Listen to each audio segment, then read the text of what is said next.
Mis padres vendieron el Mustang clásico restaurado de mi hijo por $96,000 y le dieron el dinero a mi hermano para construir una cancha deportiva en el patio trasero para sus hijos. Cuando mi abuelo se enteró, dijo que el Mustang era y las caras de mis padres se pusieron pálidas al instante. La llave todavía estaba en el gancho junto a la cama de Ethan. El coche al que pertenecía no estaba en el garaje de mi padre. Así es como comienza la historia. No con gritos o una llamada telefónica de un abogado o un golpe en la puerta.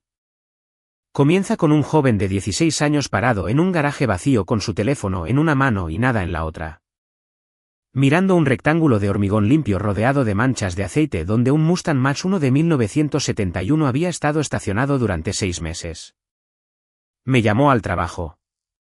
Estaba en mi escritorio en Henderson y Crane presentando una enmienda de fideicomiso marcando una cláusula de beneficiario en la página 11 con una pestaña amarilla cuando mi teléfono vibró. La voz de Ethan era firme, como se pone su voz cuando se esfuerza mucho por no romperse. Papá, el coche se ha ido. El garaje del abuelo Frank está vacío. El espacio está limpio. Alguien lo barrió. Dejé la pestaña. ¿Qué quieres decir con que se ha ido? Quiero decir que se ha ido. El Mustang no está aquí. La funda está doblada en el estante. Los caballetes están apilados en la esquina, pero el coche no está. Le dije que entrara, le preguntara a su abuelo y me devolviera la llamada. Luego me senté en mi escritorio durante 2 minutos completos sin moverme, mirando la pestaña amarilla pegada a una cláusula sobre el deber fiduciario. Y pensé en la última vez que había visto ese coche. Fue un domingo de enero. Ethan y yo lo habíamos conducido desde el garaje de George hasta el de Frank, un viaje de 14 minutos a 25 millas por hora porque la pintura tenía 3 días y no quería que se le pegaran piedras. El Mach 1 de 1971 era de color azul metálico medio con interior negro, un motor 351 Cleveland de 4 barriles y una brújula cromada de arañazos en la puerta del lado del conductor que George nunca había reparado porque, según él, le recordaba el aparcamiento del concesionario donde trabajó su primer día. George Miller, mi abuelo, había comprado ese coche directamente de la sala de exposiciones en octubre de 1971 por $3,400. Se puso un llavero ovalado de Ford en el cinturón esa misma tarde y lo llevó allí durante 41 años hasta el día en que se lo quitó, lo puso en la palma de la mano de Ethan y dijo, «Esto es tuyo ahora. Cuida lo que arranca». Ethan tenía 14 años. George tenía 81. El coche no había funcionado en 9 años. Ethan miró la llave, miró el coche, miró a George y dijo, «¿Podemos arreglarlo?». George se sentó en su silla plegable y dijo, «Eso es exactamente lo que esperaba que me preguntaras». Pasamos 2 años restaurando ese Mustang. Todos los sábados y la mayoría de los domingos, Ethan y yo íbamos al garaje de George y trabajábamos. Nuevas líneas de freno, nuevo sistema de combustible, carburador reconstruido, asientos retapizados con el vinilo negro original. Trabajo de carrocería en ambos paneles traseros donde 30 años de sal de carretera habían corroído hasta el metal desnudo y una nueva pintura completa en el azul metálico medio original. George se sentaba en su silla plegable y nos decía qué tornillos apretar y cuáles dejar en paz. Nos contaba historias sobre el coche, sobre conducirlo a su boda, sobre la vez que el alternador se averió en la Ruta 7 y caminó 3 millas hasta una gasolinera con zapatos de vestir porque iba de camino a una entrevista de trabajo. Recitaba el número de serie del motor de memoria, como algunas personas recitan números de teléfono de la infancia. Le entregaba herramientas a Ethan antes de que Ethan se las pidiera porque, después de 40 años, ese motor seguía siendo sus manos, incluso si sus manos ya no podían sostener la llave. Hubo un sábado de octubre en el que pienso más que en cualquier otro. El carburador estaba de nuevo montado y estábamos a punto de arrancar el motor por primera vez desde la reconstrucción. Ethan giró la llave. El motor de arranque giró durante 2 segundos, luego 3. Al tercer intento, el 351 Cleveland arrancó y el sonido del escape llenó el garaje y sacudió las ventanas y George se inclinó hacia adelante en su silla plegable y dijo, «Escucha eso». Su voz se quebró en la segunda palabra. Ethan me miró a través del parabrisas con las manos todavía en el volante y los ojos húmedos y sonriendo. Y yo me quedé allí con una llave dinamométrica en la mano. Y pensé, así es como se siente cuando 3 generaciones de una familia están en la misma habitación y nadie quiere estar en ningún otro lugar. La restauración costó $8,200 en piezas y carrocería profesional. Cuando terminó, un tasador independiente valoró el coche en $96,000. Ethan no podía dejar de tocar el capó. Pasaba la mano por la pintura y miraba a George, y George sentía como un hombre que mira a alguien recibir un regalo que ha guardado durante medio siglo. El Mustang estaba a nombre del fideicomiso familiar George Miller. Sé esto porque yo mismo redacté la enmienda del fideicomiso en mi escritorio en Henderson y Crane hace 3 años. George me pidió que hiciera 3 cosas en esa enmienda. Añadir el Mustang como un activo designado del fideicomiso con Ethan, nombrado como el único beneficiario del vehículo con posesión inmediata y uso beneficioso mientras el fideicomiso conservaba la titularidad legal hasta que cumpliera los 18 años. Reemplazar a Frank como fideicomisario sucesor designado y nombrar al abogado independiente James Henderson, socio principal de mi firma, como el nuevo sucesor. El fideicomiso original había nombrado a Frank como fideicomisario sucesor, lo que significaba que él tomaría el control si George se incapacitaba o moría. El rol de sucesor nunca se había activado. Frank nunca había actuado como fideicomisario, nunca había firmado un documento de fideicomiso, nunca había administrado un activo del fideicomiso, pero había asumido, como Frank asume la mayoría de las cosas, que eventualmente controlaría lo que George dejara. George cambió eso hace 3 años porque 10 años antes, había descubierto que Frank había desviado $4,000 de la cuenta de ahorros para la Universidad de David. Dinero que George había depositado y lo había usado para cubrir una deuda de juego que nunca volvió a mencionar. George repuso el dinero en silencio y nunca confrontó a Frank. Pero nunca más confió en él con el fideicomiso. Frank y Susan no sabían nada de esto. No sabían que el coche estaba a nombre del fideicomiso. No sabían que Frank había sido reemplazado como fideicomisario sucesor. Pensaban que el Mustang era el viejo coche del abuelo que había sido pasado casualmente a Ethan, como la gente mayor regala cosas cuando se cansan de ellas. Y asumieron que Frank eventualmente controlaría lo que George dejara. En enero, el techo de mi garaje necesitaba ser reemplazado. Le pregunté a Frank si podía guardar el Mustang en su garaje independiente por unos meses mientras se hacían los trabajos. Dijo que sí. Cubrí el coche, cerré el garaje con llave y le di a Frank la llave de repuesto del garaje. La llave original, la del llavero ovalado de Ford, se quedó en el gancho junto a la cama de Ethan. 6 semanas antes de que Ethan encontrara el garaje vacío, Frank llamó a un coleccionista de coches clásicos llamado Mike, que había puesto un anuncio de se busca en un boletín de subastas local. Susan se encargó de la documentación. Solicitó un título duplicado a través del DMV usando una autorización de fideicomisario falsificada, firmando el nombre de James Henderson en la sección de asignación de título. Adjuntó una declaración jurada notariada afirmando falsamente que actuaba en nombre del fideicomiso y usó mi dirección particular como dirección de contacto del vendedor. Mike transfirió $96,000 a una cuenta que Susan había presentado falsamente como la cuenta de liquidación del fideicomiso. La cuenta era la cuenta corriente conjunta de Frank y Susan. Frank transfirió la cantidad total a mi hermano David.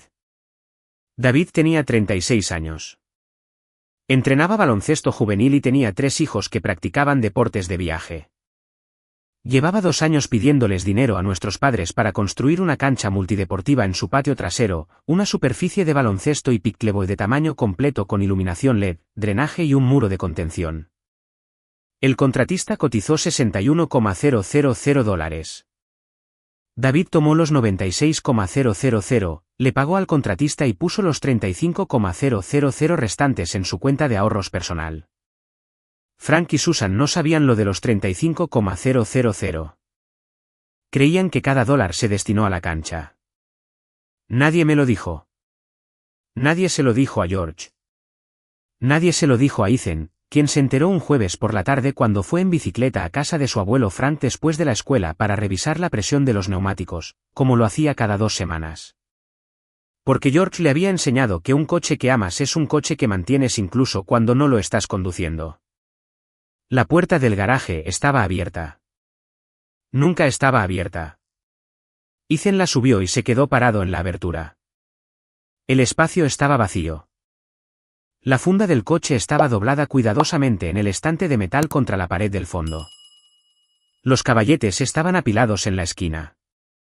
La bandeja de drenaje de aceite estaba lavada y boca abajo. Todo estaba en su lugar, excepto el coche. Ethan entró en el espacio y se paró sobre el hormigón.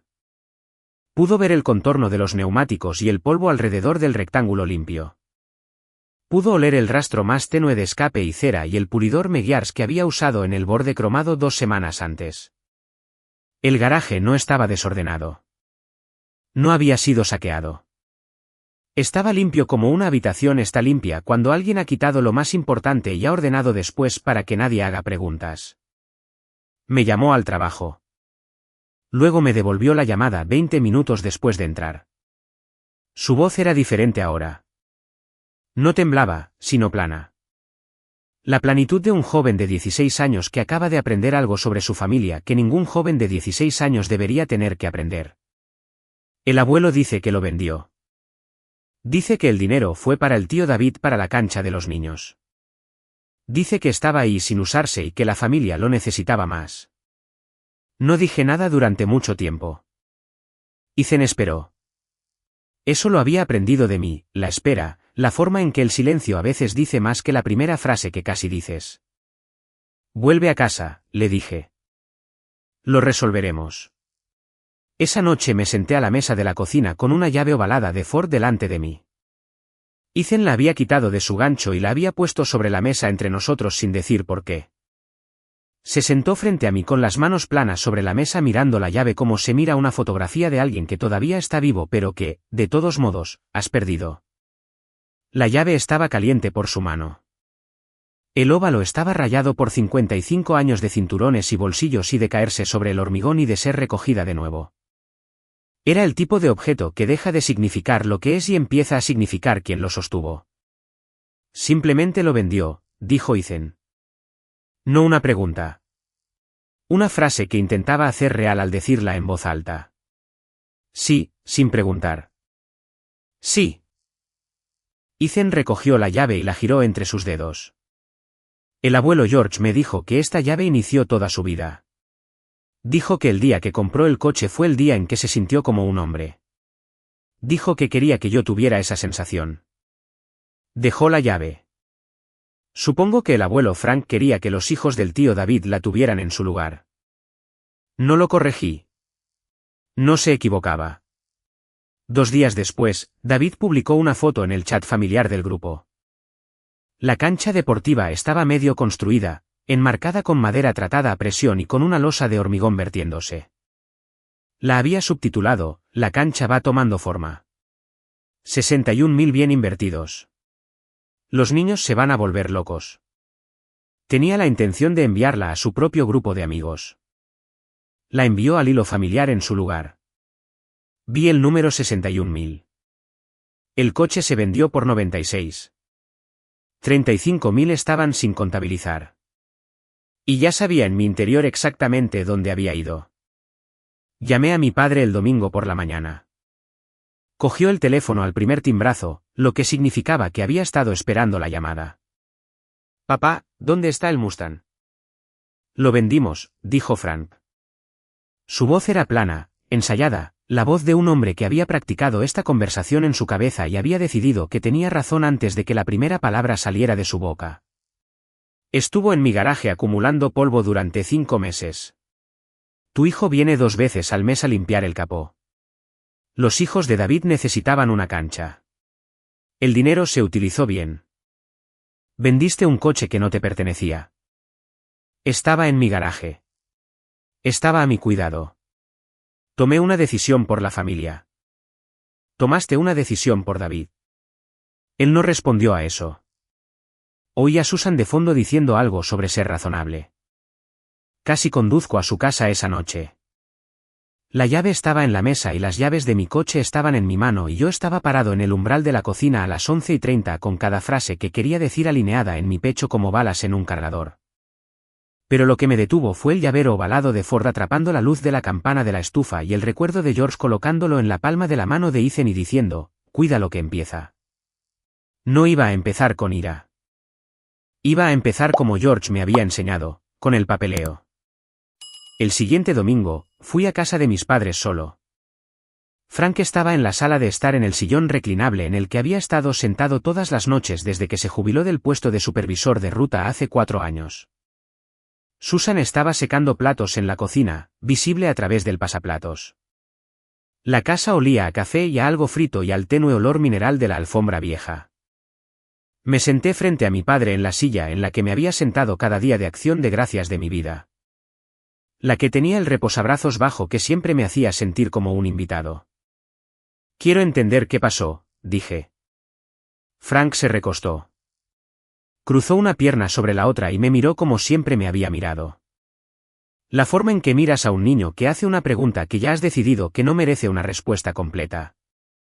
Ya te dije lo que pasó. El coche estuvo en mi garaje. 5 meses. Tu hijo viene cada 2 semanas, limpia el capó, toma una foto con su teléfono y se va. Los hijos de David están ahí todos los días. Todos los días en una cancha de práctica que cuesta $40 la hora de alquiler. Esos chicos tienen ojeadores universitarios que vienen a los partidos. Ojeadores de verdad, futuros de verdad. Descruzó las piernas y se inclinó hacia adelante. Ese coche estuvo en mi garaje durante 6 meses acumulando polvo. Tu hijo viene 2 veces al mes a limpiar el capó y a hacerse selfies con él. Los hijos de David tienen torneos, equipos de viaje, ojeadores universitarios observándolos. Tu hijo tiene una llave de un cacharro de 50 años y un padre que archiva el papeleo de otras personas para ganarse la vida. El dinero fue donde iba a importar. Susan dejó el trapo de cocina y caminó hacia el pasaplatos. Se cruzó de brazos y asintió. El asentimiento de una persona que había estado de acuerdo con esta frase antes de que fuera pronunciada, que había estado de acuerdo con las frases de Frank durante 37 años porque el acuerdo era más fácil que el pensamiento. Daniel, el coche era una indulgencia, dijo ella. Los hijos de David son atletas. Ethan tiene un pasatiempo. Hay una diferencia, y lo sabes. Miré a mi padre. Miré al hombre que acababa de llamar a la herencia de mi hijo un cacharro y a mi carrera, papeleo de otras personas, y entendí algo que me había estado negando a entender durante 33 años. Él no veía a Ethan. No veía la llave o la pintura o los 2 años de sábados o la forma en que la cara de George se veía cuando Ethan arrancó el motor por primera vez y este encendió al tercer intento y George dijo, escucha eso. Y su voz se quebró en la segunda palabra. Frank no vio nada de eso. Él vio a los hijos de David en una cancha con luces y un marcador. Y vio a mi hijo en un garaje con grasa en las manos. Y había decidido hace años qué imagen importaba. Te escucho, dije. Me levanté. No levanté la voz. Escucho lo que acabas de decir, y quiero que sepas que voy a recordar cada palabra. Salí. No di un portazo. Lo cerré con ambas manos como se cierra un documento que se tiene la intención de archivar. El lunes por la mañana, solicité un extracto de título certificado a través del servicio de registros autorizado de la firma después de despejar la solicitud con Henderson. El título estaba registrado a nombre del fideicomiso familiar George Miller, administrado por James Henderson como fideicomisario independiente, no a nombre de Frank Miller, no mío, no de Ethan, sino del fideicomiso. Mi padre había vendido un activo del fideicomiso. Había vendido una propiedad que pertenecía a una entidad legal sobre la que no tenía autoridad. Nunca había sido el fideicomisario activo. Había sido el sucesor e incluso esa designación había sido revocada 3 años antes. No sabía nada de esto porque George había aprendido mucho tiempo atrás que decirle la verdad a Frank solo le enseñaba a Frank cómo sortearla. Como yo era tanto familia como un posible testigo, Henderson tomó el control total del asunto legal a partir de ese momento. Proporcioné documentos y antecedentes fácticos, pero no actué como abogado del fideicomiso. Todo lo que siguió pasó por el escritorio de Henderson, no por el mío. Esa noche fui a casa de George. Estaba en el garaje sentado en la silla plegable, la misma silla en la que se había sentado durante todos los sábados de la restauración. El espacio vacío estaba delante de él. Él ya se había enterado. Ethan lo había llamado esa tarde y George había escuchado sin interrumpir, que es como George procesa la información que es lo suficientemente mala como para requerir un plan. Esta no era la primera vez que Frank tomaba algo que le pertenecía a otra persona en esta familia. Cuando yo tenía 12 años, George me dio una navaja suiza por mi cumpleaños. Era roja con un mango de hueso que él mismo había añadido. Frank la sacó de mi habitación 2 semanas después y se la dio a David, que tenía 15 años, porque David iba a un campamento scout y necesitaba una navaja de verdad. Cuando la pedí de vuelta, Frank me dijo que dejara de ser egoísta. George me preguntó por ella la siguiente Navidad, y cuando le conté lo que había pasado, no dijo ni una palabra. Le compró a David una navaja diferente la semana siguiente y en silencio pidió la navaja suiza de vuelta. David ya la había perdido. George nunca se lo mencionó a Frank, pero creo que ese fue el año en que George comenzó a observar a mi padre con más cuidado. La forma en que observas a una persona que amas cuando te das cuenta de que tienen un punto ciego con forma exactamente de imparcialidad. Le conté a George lo que había encontrado en el trabajo. El título, el fideicomiso, el contrato de venta que había obtenido del comprador, un hombre llamado Mike, que había sido cooperativo y estaba perturbado cuando le expliqué la situación. Mike era un contratista jubilado que coleccionaba coches musculosos de posguerra. Había comprado el Mustang de buena fe de una lista que coincidía con todo lo que una venta legítima debería parecer porque Susan lo había hecho parecer legítimo. Ella había falsificado la firma de Henderson como fideicomisario en la cesión del título y usó mi dirección de casa como contacto del vendedor. El archivo del DMV mostraba una firma de fideicomisario falsificada, no solo un contrato de venta falso. George sostuvo la cesión del título y la leyó 2 veces. Sus manos estaban firmes. Su mandíbula no. Ella falsificó el nombre de Henderson, dijo en voz baja. Hizo que pareciera que el fideicomiso autorizó la venta.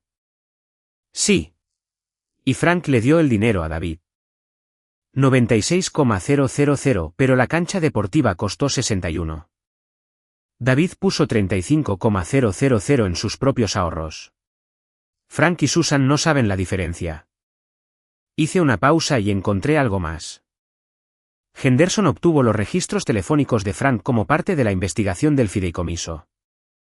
Hay un mensaje de texto de David a Frank 3 días antes de la venta. Dice, ¿ya firmó Daniel los papeles del coche? Frank respondió, él no necesita saberlo. David sabía que la venta no estaba autorizada. Simplemente no le importó. George dejó el papel sobre el banco de trabajo. Presionó las palmas de las manos sobre la superficie y miró el espacio vacío donde había estado el coche. Compré ese coche en 1971, dijo. Lo llevé a casa bajo la lluvia. Le hice 73,000 millas antes de que el motor se agarrotara y luego lo estacioné y esperé a alguien que lo amara lo suficiente como para devolverlo. Ethan fue esa persona y mi propio hijo lo vendió a sus espaldas. Casi le digo a George que podríamos manejarlo en silencio. Presentar la demanda civil, recuperar el dinero, seguir adelante sin drama.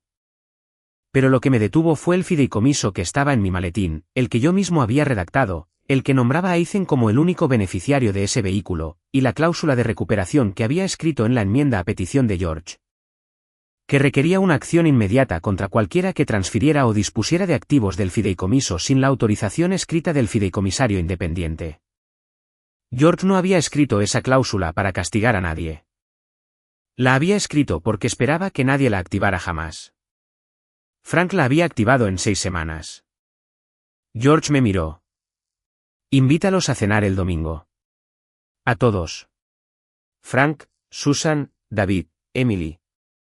Diles que quiero tener una comida familiar. ¿Estás seguro?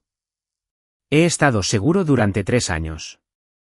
Solo esperaba no tener que estarlo. Pasé la siguiente semana reuniendo documentos y entregándolos a la oficina de Henderson paso a paso.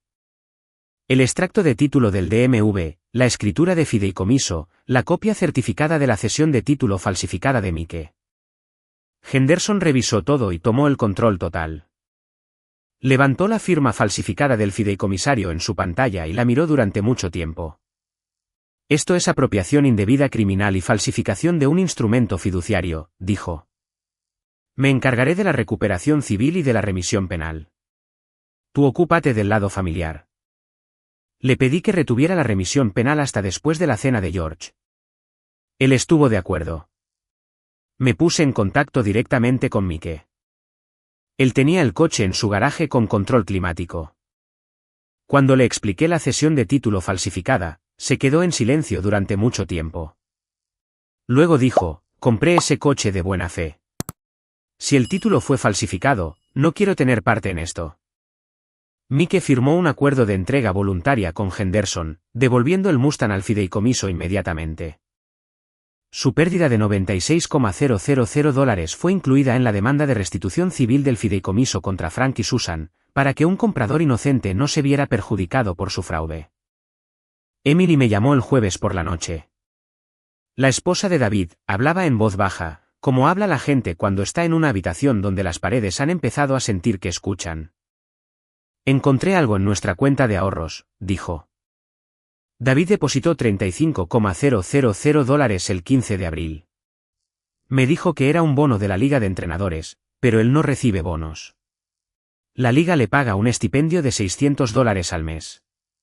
La cancha costó $61,000. Daniel, ¿de dónde vinieron los otros 35? Se lo conté. El silencio que siguió fue el tipo de silencio que contiene el peso de un matrimonio.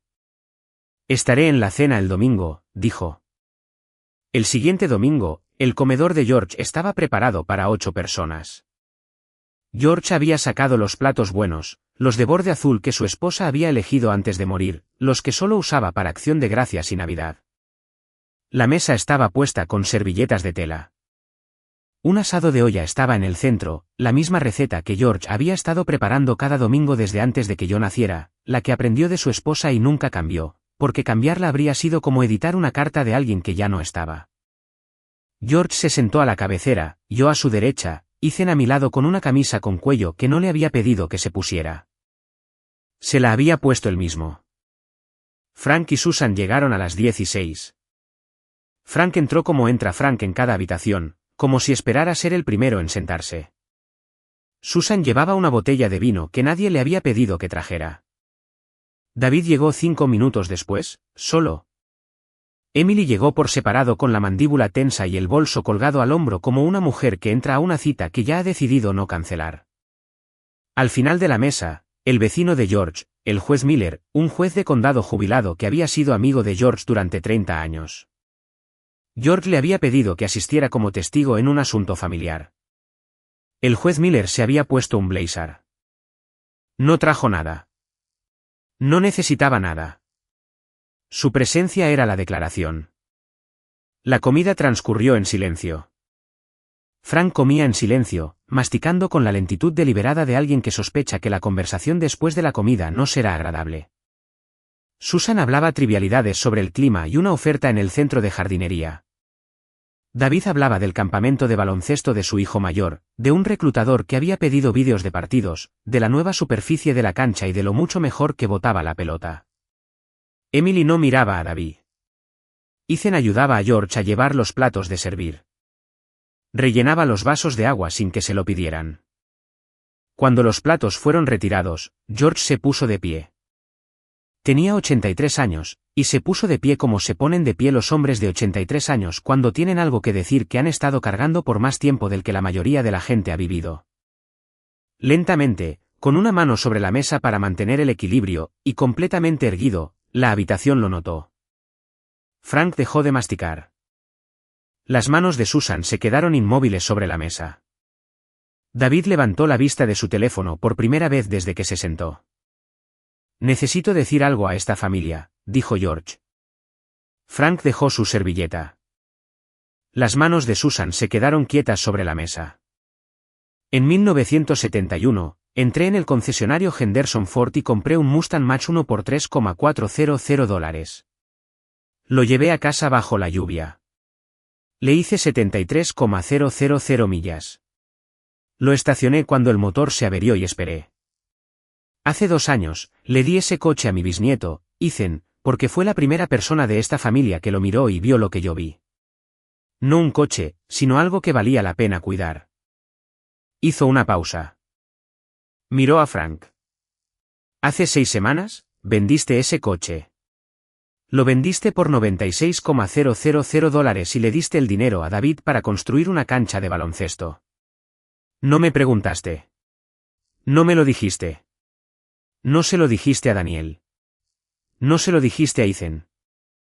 Frank abrió la boca. George levantó una mano.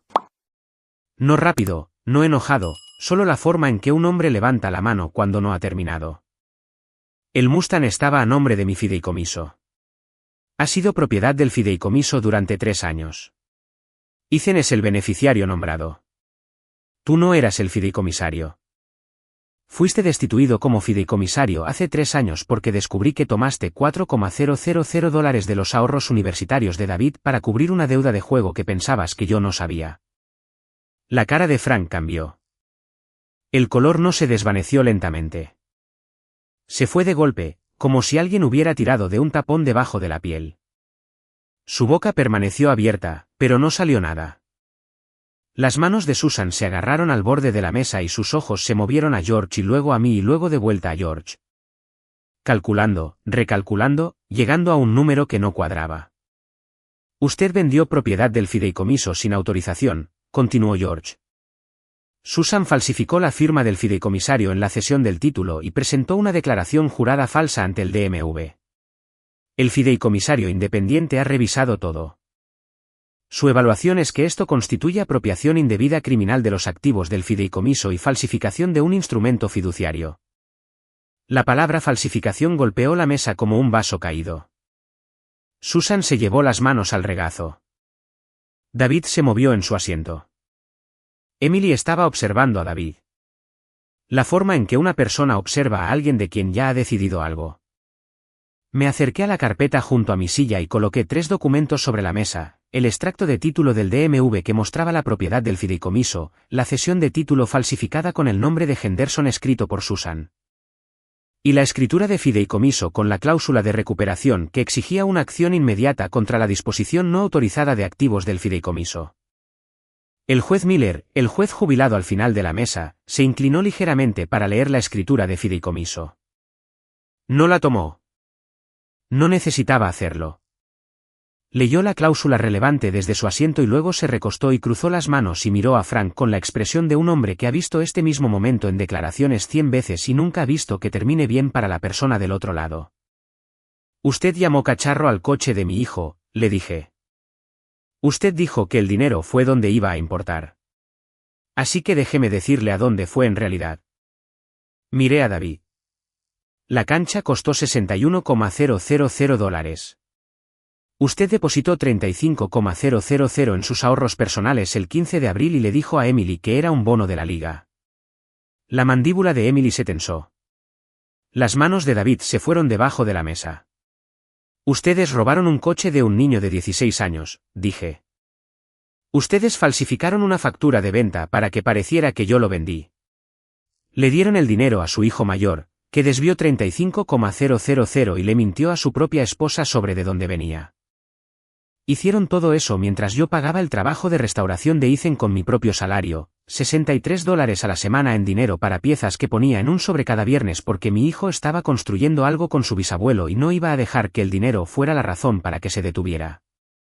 Miré a Frank. Usted dijo que yo archivo el papeleo de otras personas. Tiene razón. Lo hago. Y el papeleo que preparé hace 3 años es la razón por la que usted nunca fue el fideicomisario. El papeleo que Henderson presentó esta semana es una demanda de restitución civil por $96,000 en activos del fideicomiso convertidos más honorarios de abogado. Y el tribunal ha emitido una orden de preservación de activos temporal que le impide transferir cualquier activo importante mientras la reclamación por apropiación indebida está pendiente. Frank intentó hablar. Esto es familia. No se involucran los tribunales en la familia. Ustedes involucraron una firma de fideicomisario falsificada, una presentación falsa ante el DMV y $96,000 en propiedad ajena. Eso dejó de ser familia en el momento en que Susan tomó el bolígrafo. Los ojos de Susan estaban húmedos. Miró a George. Papá, por favor. No sabíamos que estaba en el fideicomiso. Pensábamos que era solo el coche viejo. George la miró durante mucho tiempo. Llevaste a Daniel al garaje cuando tenía 10 años para que me viera cambiar el aceite. Te sentaste en el asiento del pasajero mientras le contaba cada historia sobre ese coche. Sabías lo que significaba. Simplemente decidiste que no importaba. David lo intentó a continuación. Devolveré el dinero. Los 35. Escribiré un cheque esta noche. El fideicomiso no está pidiendo 35, dije.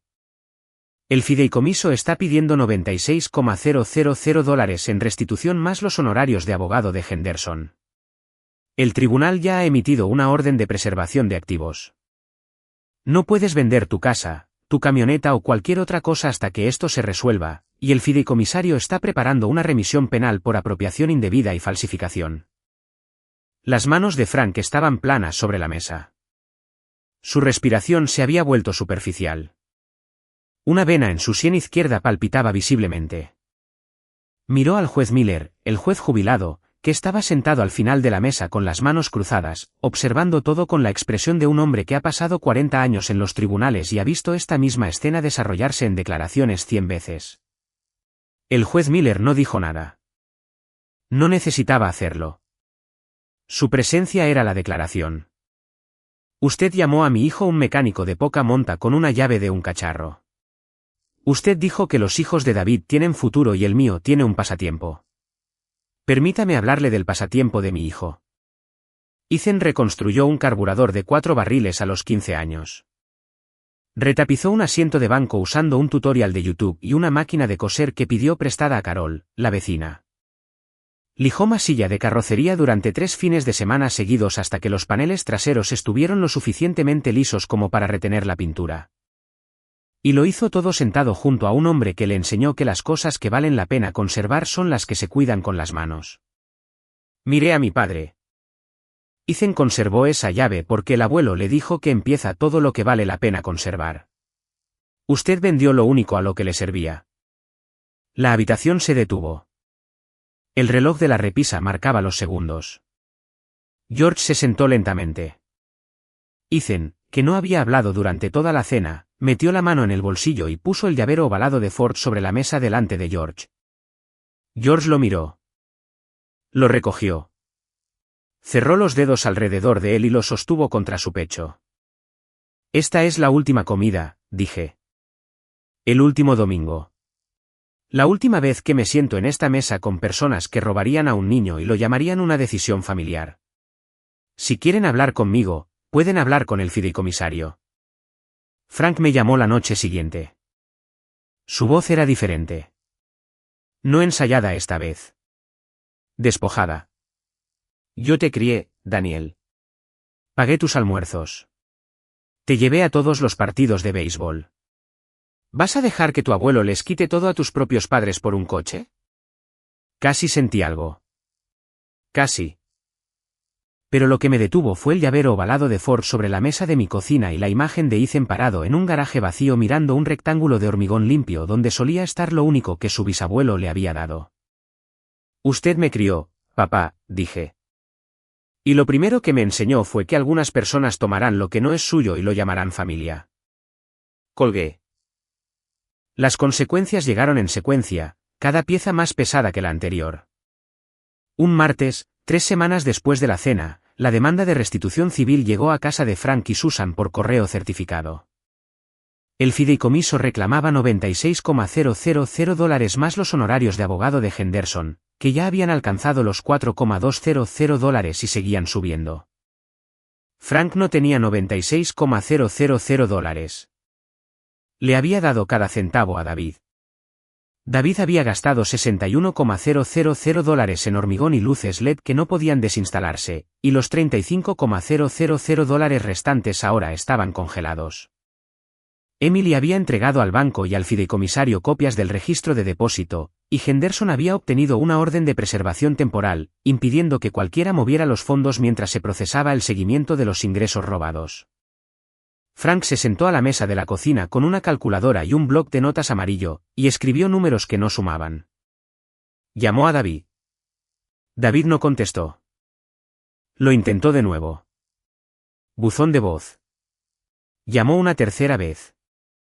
David contestó, escuchó durante 12 segundos y dijo, no voy a pagar tus facturas legales, papá. Habla con tu abogado. La línea se cortó. La semana siguiente, el tribunal emitió una orden de preservación de activos más amplia que cubría las cuentas conjuntas de Frank y Susan, impidiéndoles vender o transferir activos importantes mientras la demanda por apropiación indebida estaba pendiente. Susan leyó la orden en la encimera de la cocina. La dejó junto a la demanda de restitución y entró en el dormitorio y cerró la puerta. 6 semanas después de la cena, llegó una carta certificada de la oficina del fiscal del condado. Henderson había presentado una remisión penal la mañana después de la confrontación y la investigación había completado su revisión inicial. La carta solicitaba que Frank y Susan comparecieran para entrevistas voluntarias sobre la venta no autorizada de propiedades del fideicomiso y el uso de un instrumento falsificado en una transferencia de título. Frank sostenía la carta con ambas manos. Susan no salió del dormitorio para leerla. La reunión anual del 4 de julio de George había sido una tradición durante 22 años.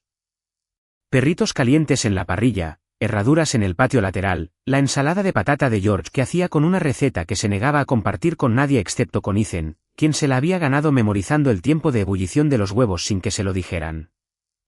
Frank y Susan habían asistido todos los años desde que comenzó la tradición. Frank traía las mismas sillas plegables. Susan traía la misma ensalada de col, sus nombres eran parte del evento como los muebles son parte de una casa. Este año.